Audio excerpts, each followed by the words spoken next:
Bom dia, nós estamos na JPR 2023, eu sou a Dani Heleno e nós estamos em mais um Cônica Minolta Podcast. E hoje nós vamos falar um pouquinho sobre DDR e descobrir aí os desafios, a inovação. E para falar um pouquinho sobre essa tecnologia, eu convidei o nosso engenheiro Ian Maia, também especialista de produto, e o físico Marcelo Schneider Bevenuti, para discutir um pouquinho e entender os benefícios do DDR, como que ele vai agregar diagnóstico clínico na saúde. E aí eu convido aqui o Marcelo a falar um pouquinho do que é o DDR, o que é o conceito da imagem dinâmica em radiologia. Legal, Dani. Então, bom dia. Bom, o DDR é uma inovação na radiologia médica, talvez a maior inovação que eu, pelo menos, tenha acompanhado nesses últimos 30 anos aí na área. E essa inovação ela passa por a gente conseguir fazer imagens dinâmicas do paciente, ou seja, de a gente conseguir adquirir os movimentos em tempo real, na verdade, né? Tudo aquilo que o paciente executar de movimentos na frente do detector, a gente consegue captar e analisar essas imagens. Então a gente está falando de um equipamento que tem a capacidade de fazer até 15 frames por segundo, ou seja, 15 imagens estáticas por segundo, e o software seriar elas, animar elas, para a gente conseguir analisar esses movimentos todos. Tá? Então a principal inovação é a gente ter movimentos na frente do detector com resolução espacial ótima, né? Porque talvez alguém aí nos escute agora e imediatamente pense que não, na fluoroscopia eu também conseguia fazer isso, né? Enfim. E não é uma fluoroscopia, né? Isso a gente vai tratar aqui, né, com mais prioridade dessas diferenças, mas a gente está falando de uma imagem radiográfica com resolução espacial ótima, né? Na verdade, acima de 4 par de linha por milímetro já de resolução espacial, conseguindo captar os movimentos do paciente. Legal. Então, Ian, eu acho que é importante também a gente trazer essa mudança de conceito, né? Porque realmente há muita confusão entre a imagem dinâmica e a fluoroscopia. Você pode trazer para a gente a diferença entre essas duas tecnologias? Claro, o enquadramento, né, da parte normativa, a gente tem uma normativa específica para tratar ambos, né, tanto a radioscopia, que é a fluoroscopia, quanto a radiografia. Como a gente está tratando em detectores estáticos, né, a gente está tomando uma série de imagens. O enquadramento do conceito DDR é o enquadramento na radiografia. Perfeito. Então, como previsto pela normativa, a gente tem limite de dose. Esse limite de dose o Marcelo pode trazer para a gente como ela se distribui, né, em cada um dos frames. Limite de tempo. Tá? A fluoroscopia ela não tem um limite de tempo para exposição, tem uma sinalização, né, de quando a gente atinge 15 minutos, quando a gente atinge 30 minutos. Existe uma sinalização, mas não há limite. O que a gente está trazendo aqui são imagens que se movem, anatomias que se movem. Então, um diferencial importante da gente abordar é a análise da dinâmica de operação, a dinâmica do paciente. Então, a gente não está estático numa tomografia, por exemplo, ou numa ressonância. A gente consegue se mover na frente da radiação a ponto de formar uma imagem que será reconstruída. Então, tomamos várias imagens estáticas, tá? Por isso o enquadramento na radiografia. Então são várias imagens estáticas que são reconstruídas para fazer um movimento. E o ganho de fazer um exame com carga no paciente, né? Então totalmente diferente do que a gente tem ali numa tomografia. Atuando sobre aquela lesão, aquela articulação, né? Um impacto na articulação, né? Exatamente. Exames unilaterais de joelho, por exemplo, a gente também consegue trazer. Exatamente. E assim, né? Eu lembrei de comentar uma coisa, tu tem vasta experiência aí na parte de hemodinâmica também, enfim, né?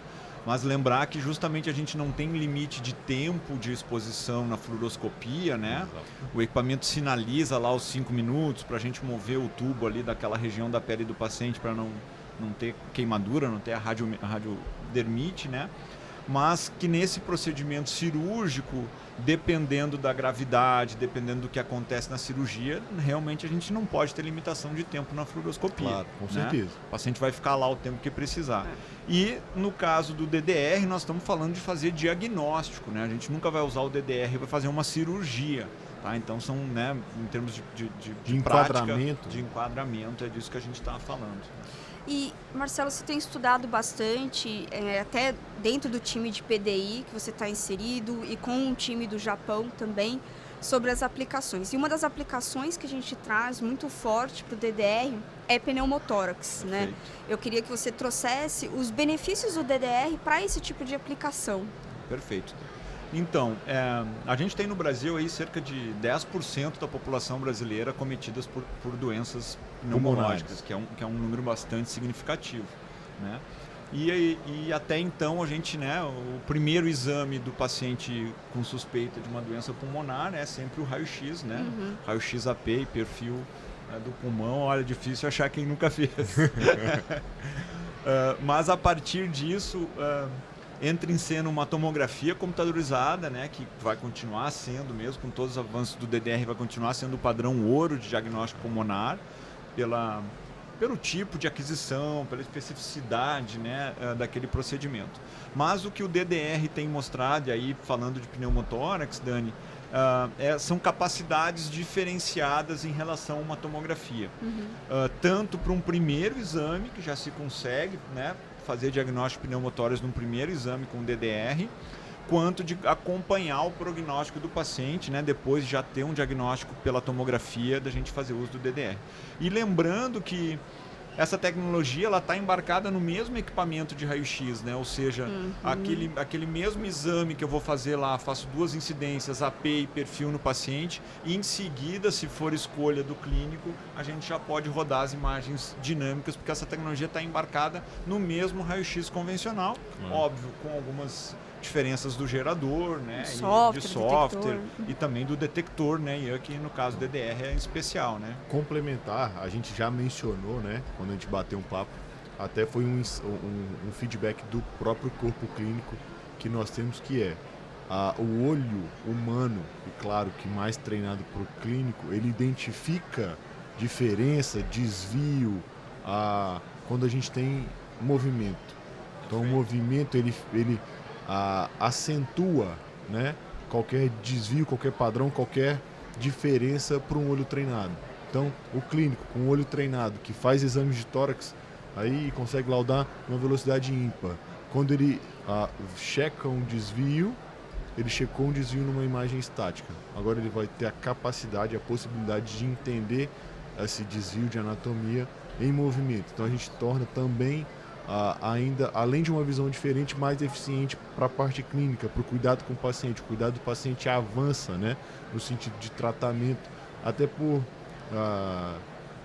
ter uma imagem completamente diferente do que a gente tinha, né? Sim.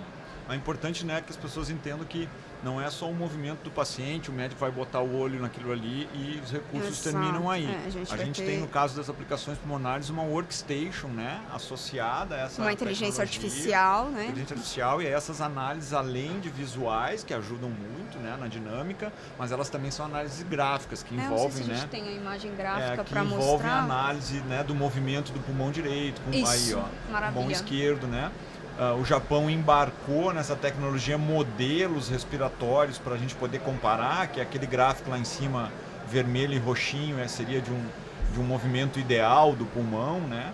E aí esses gráficos ajudam na tomada de decisão, né, em relação a algum déficit de movimento, alguma normalidade. Claro. E nessa jornada também você tem conversado, né, com alguns radiologistas, a parte de pneumotórax também, o ganho dessa tecnologia para a identificação do câncer do pulmão.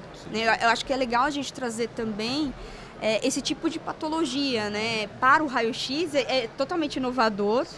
A gente tem um diagnóstico mais preciso utilizando uma sala convencional de raio-x quando a gente fala de um câncer, né, de um tumor. Beleza.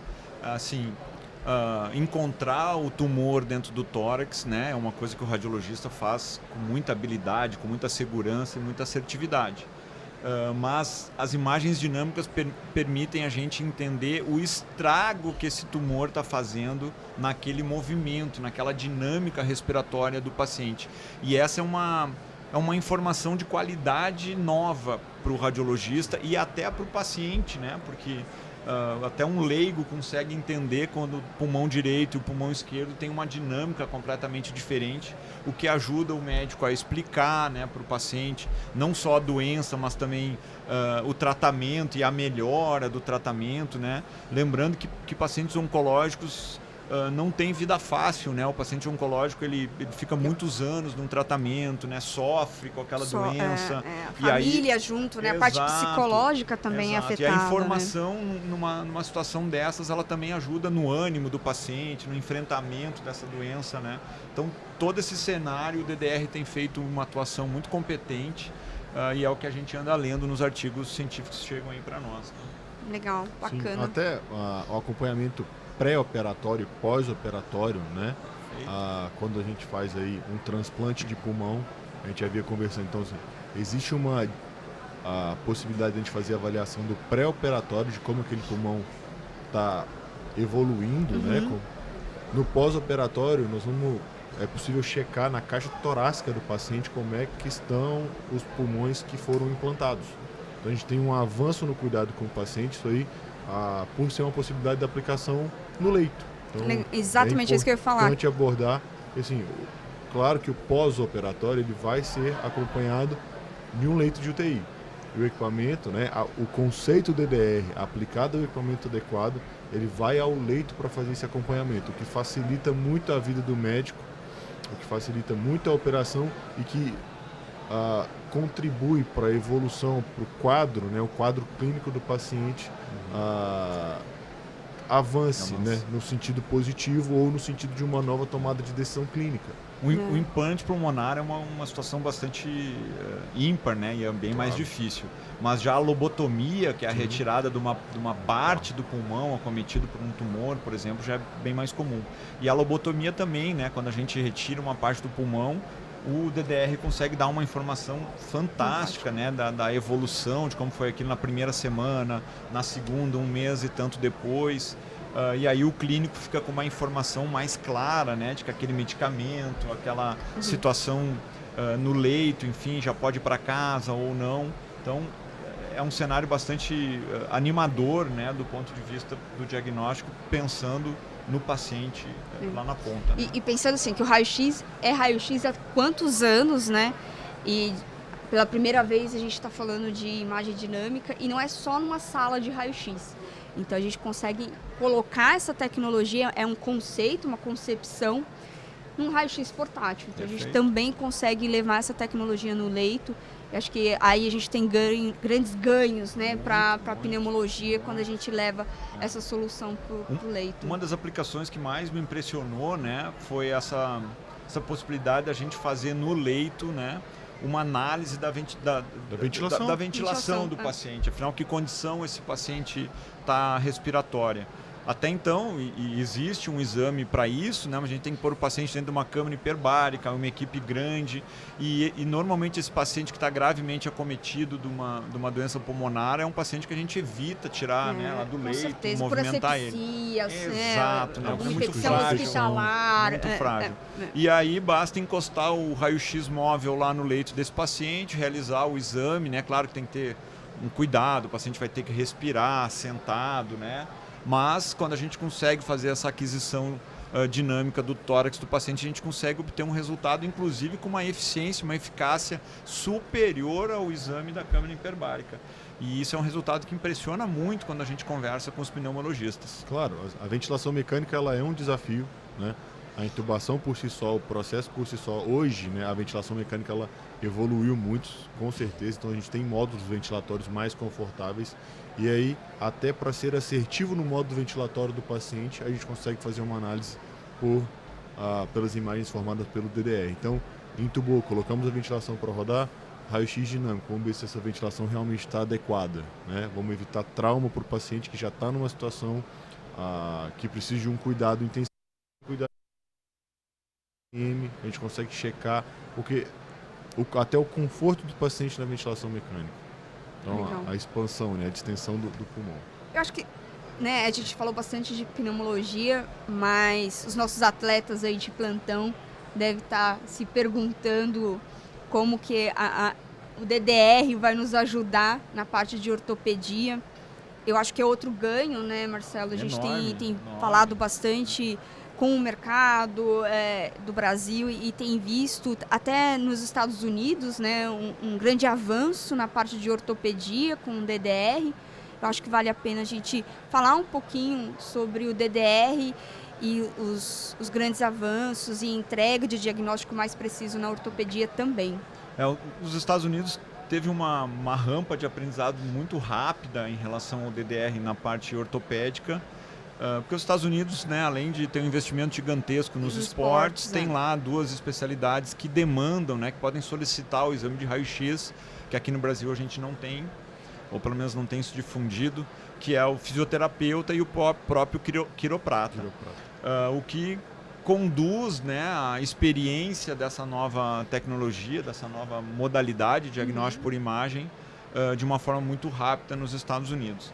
Então, tudo que a gente imaginar de articulação, que até então a gente só tinha imagem estática, né, e aí primeira solicitação de exame é sempre o raio-x, mas o próprio paciente hoje já sabe que ele vai acabar na ressonância magnética, né, para poder ter um diagnóstico melhor. E o que a gente tem visto, e até teve aqui, né, esqueci o nome dele, Dani, mas o médico veio dos Estados Unidos para ser o nosso speaker aqui e falar de DDR. Dr. Russo.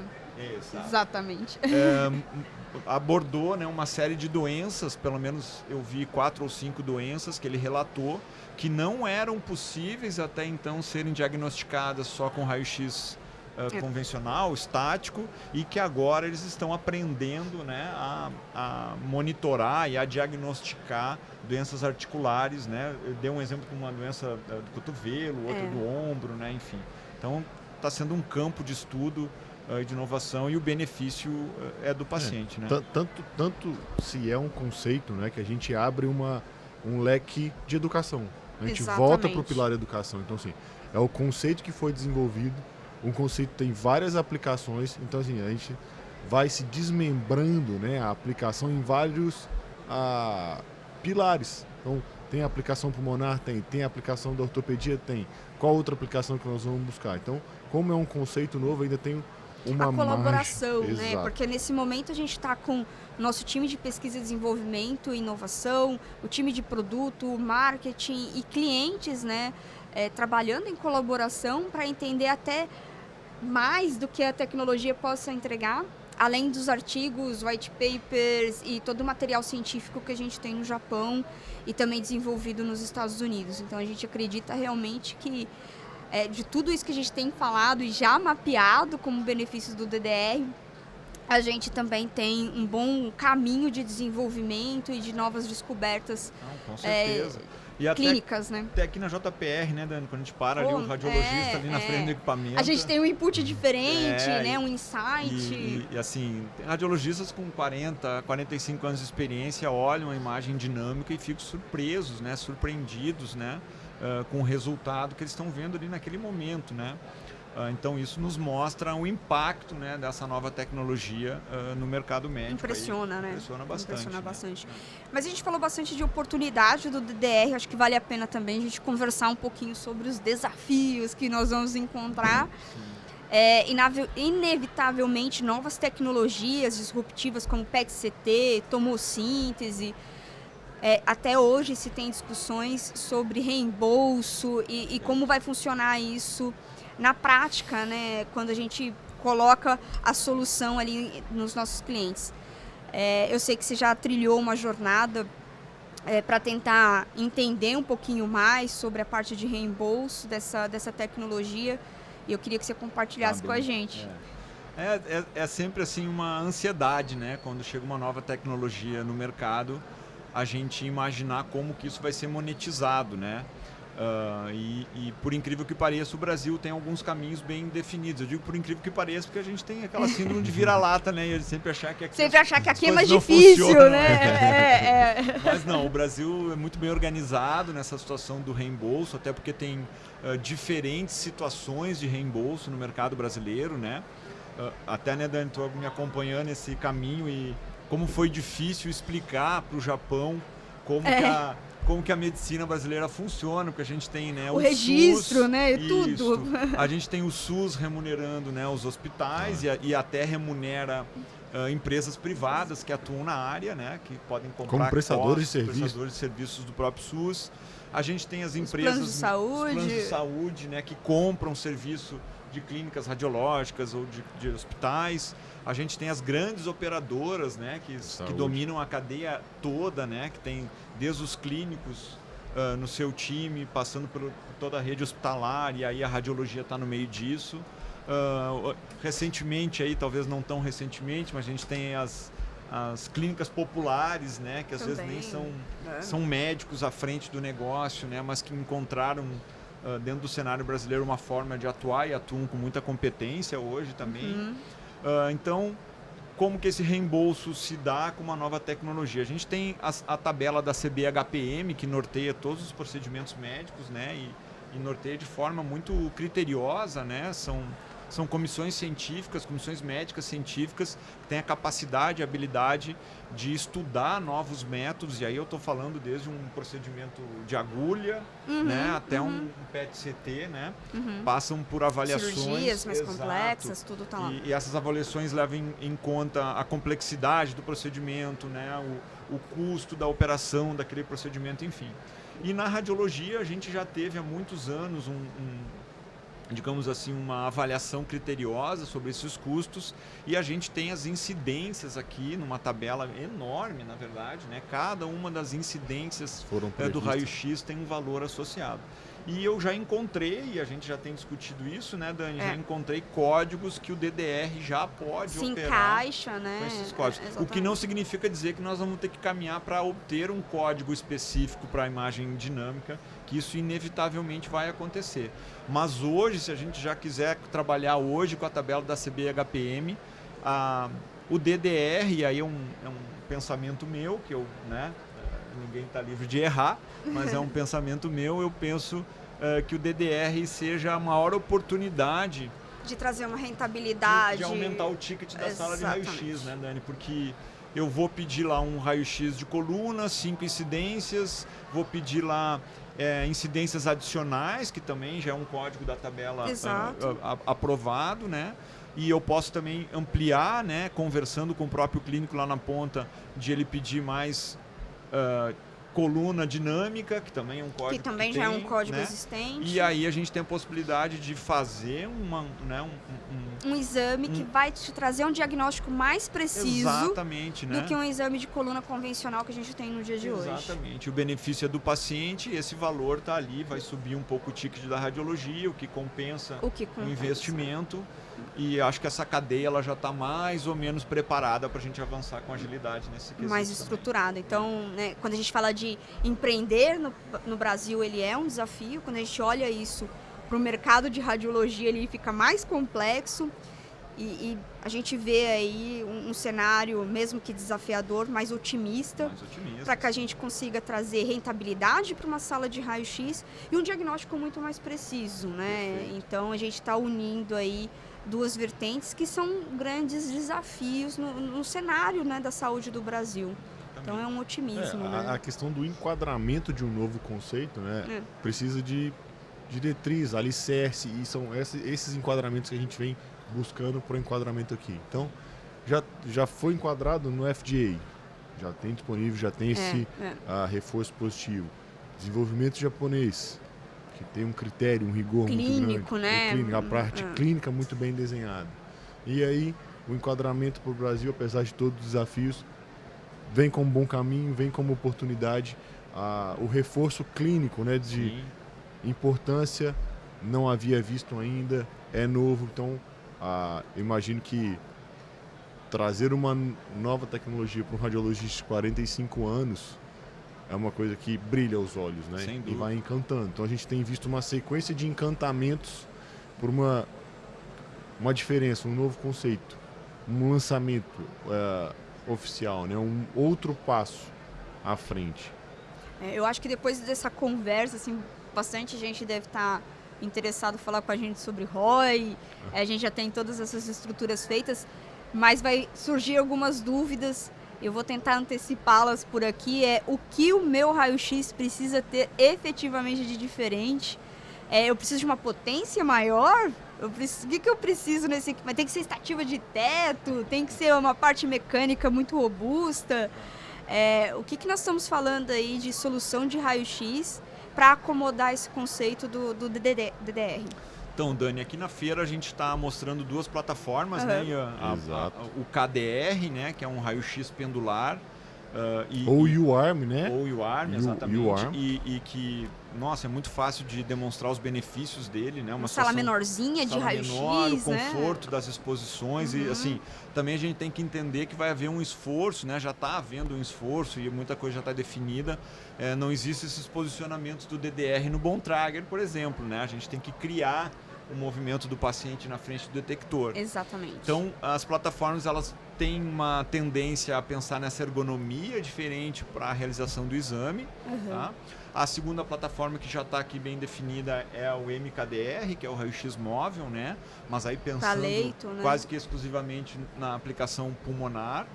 E nós do PDI da Cônica estamos já fazendo o estudo, né, e avançando no projeto de como colocar isso num raio-x fixo. Então, o Ian vai me ajudar nessa parte, mas nós estamos falando de um gerador pulsado, né, de uma placa com algumas características específicas, né, patenteadas pela Cônica Minolta, e de software, né, Ian? Claro que a gente precisa de uma conjuntura, né, não é qualquer raio-x. Então, a potência, a gente não tem uma grande dependência de potências, porque a gente tem tempos muito curtos, uma linearidade. Os desafios de desenvolvimento conversados com o Japão, numa oportunidade que tivemos. A linearidade em baixas correntes. Esse é o maior desafio do desenvolvimento. Até para ficar dentro da dose, né? Exato.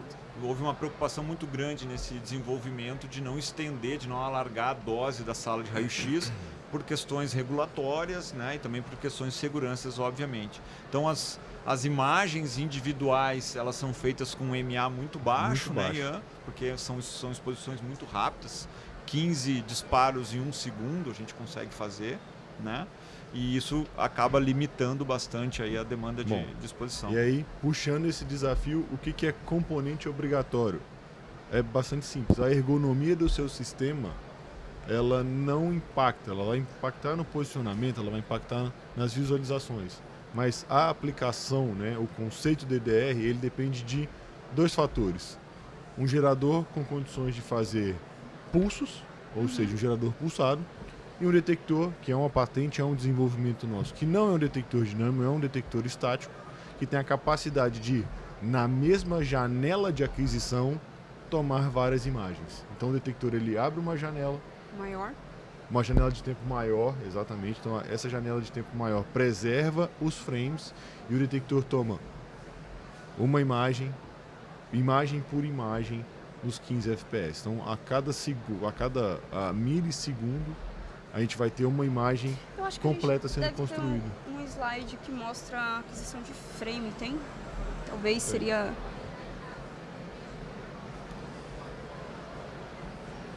Exatamente. Então a gente mostra aí um pouquinho como é a construção da imagem do DDR. Então, a construção da imagem do DDR, elas são várias imagens estáticas que são reconstruídas, animadas a fim de ter o movimento em tempo real. E a gente faz uso dessa placa maior, né, a 17 por 17 polegadas ou 43 por 43, justamente para ter uma amplitude maior do, né, movimento. Do movimento. Exatamente. Do paciente, tá? E está limitado aos 20 segundos, daí como o Ian colocou no início, muito bem colocado, para a gente ficar dentro do range de dose da radiologia médica, né, que é lá os 630 MAS, né, que é o máximo que a gente pode executar para não ir para a fluoroscopia e ficar dentro da categoria de raio-x. Né? De raio-x. E com uma qualidade de imagem, sim, resolução. Né? Exatamente. Espacial, a gente precisa desse enquadramento. Exatamente. Legal, bacana. Eu acho que era isso que a gente queria trazer. Tem bastante coisa para a gente falar, né, Marcelão? A gente falou sobre a RDC 611, então quanto a gente está preocupado com radiação, o DDR ele não vem para ser uma uma preocupação em radiação nem para o paciente, nem para quem está operando a máquina, não é isso, né? Então é realmente a preocupação da Konica Minolta em preservar a dose e a qualidade de imagem, né? O produto japonês, quando a gente entra em contato assim um pouco mais tecnicamente falando, mas o produto japonês ele tem sempre esse viés da preocupação com a dose. Né? Isso é eminente em todos os produtos que a gente encontra aqui na Konica Minolta. E no caso do DDR, eles não fugiram à regra, né? Houve desde da premissa do projeto, aí na conversa com o Suzuki, né? Isso apareceu muito, né? E a preocupação da limitação da dose, de conseguir ter uma imagem radiográfica de excelência com a menor dose possível. E o projeto foi mas muito bem sucedido nesse quesito também. Legal. Mais alguma consideração, Ian? Nós abordamos vários temas aqui, todos os temas. Falamos de benefício deixamos todos clínico, curiosos. Benefício clínico, aplicação, desafio, reembolso. Mas ainda dá tempo de conhecer a nossa tecnologia aqui presencial na nossa Jornada Paulista. Nós estamos no stand 95, no centro da JPR 2023, está bem fácil aqui de encontrar. Aproveitem que nós estamos com o KDR, que é o nosso ARM, e também o pêndulo, né? E também estamos com o MKDR, nós estamos com o software, demonstrando a tecnologia DDR. Então vale a pena visitar aqui e conhecer um pouquinho mais, conversar com o Ian, com o Marcelo, John Sable, Mário. A gente trouxe bastante pessoas com conhecimento técnico, até mesmo fora do Brasil, para trocar experiência como benchmark, né?